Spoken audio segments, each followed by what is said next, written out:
politics now. He removed himself from investigating allegations against Governor David Paterson, this to prevent the appearance of a conflict. But New York Attorney General Andrew Cuomo, a likely candidate for governor himself, hardly removing himself from the political buzz. So was he helped or damaged by his handling of the scandals? Here's political reporter Dave Evans. Insiders are calling it smart politics, a day after Andrew Cuomo recused himself from the Paterson investigation. Today, he praised former Chief Judge Judith Kaye after naming her independent counsel. It is a political year, so having a person of the judge's credentials to come in, where all New Yorkers can say this is a qualified person, she has no agenda whatsoever, she's not in politics, she's not running for office, she's just there to do the right thing. So instead of Cuomo, Judge Kaye will investigate whether Paterson accepted World Series tickets and lied about it, and whether he had improper contact with a woman who's accused of Paterson aid of domestic violence. Today, the governor said he's getting plenty of work done, and he blasted his fellow lawmakers as the ones distracted by all this scandal.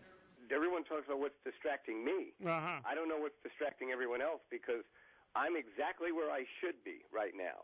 Cuomo, a likely candidate for governor, made his decision to step away from the Paterson case after seeing his poll numbers slide. In early March, his approval rating stood at 67%. Now it's down to 54%. It was certainly a coincidence that just as he was dropping in the polls and it seemed as if people were beginning to associate him with this mess, he took steps to separate himself from it. Despite Paterson giving up on his election bid, lots of voters still perceived a conflict of interest as long as Cuomo was on the case. Today, his critics said they're pleased with the change.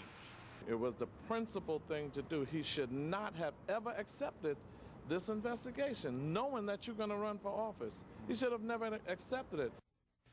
Well, Paterson today announced a replacement for his criminal justice commissioner who resigned in protest at the beginning of this scandal. She accused state troopers of lying to her. Also today, Paterson welcomed a new superintendent of the state police. As for Judge Kaye, she declined any comment today, but she is widely respected as fair and impartial. She was once described as a lot like Sandra Day O'Connor, but certainly more liberal. And she's going to probably take her time with this one. Yes, and she that may will. be a long one.